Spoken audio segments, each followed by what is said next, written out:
What's going on, everybody? Hope you're all having a fantastic day. We're going to be looking at Alternanthera reineckii today. We have this in multiple tanks. We think it's one of our best looking plants we have, and just in general, it's a very, very good looking plant. So the tank we're looking at is outdoor. All these stems were just planted a week or two ago, probably more closer to 2.5 weeks than a week. And so they haven't been cut. That's why they look like they're just a single stem. This is one of those plants where if you want it to bush out and have multiple stems, you do need to prune it regularly. That will, tell it to become wider and bushier versus just a single stem growing out of your tank.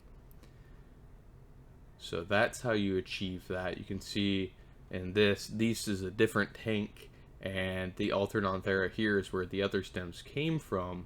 So you can see how it starts to bush out when it's been propagated a few times. Instead of being a single stem, it looks like a plant. So yeah, I think in all our videos before, people were asking us if this was the mini version of the plant. It is not. It's just we generally keep our plants pretty well trimmed, so that's why it was never too large. But as you can see here, there is a very big difference between those that have been pruned regularly and those who have not.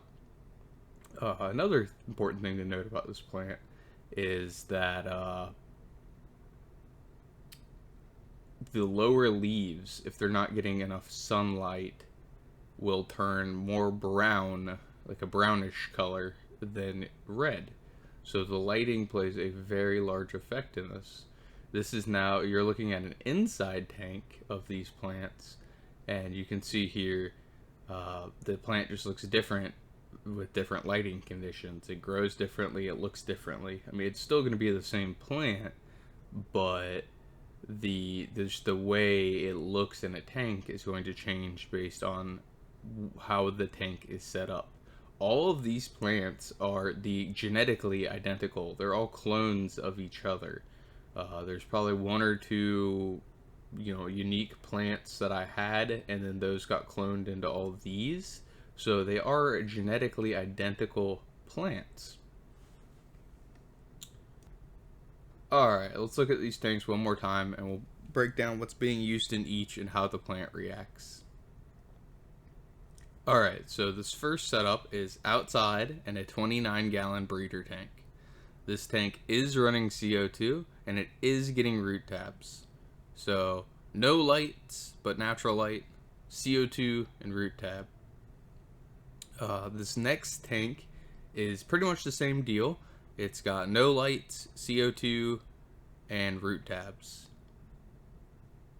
However, this third tank, with the inside tank, is using a light. It's using a higher light, the one we did a video on, and is using root tabs, no CO2.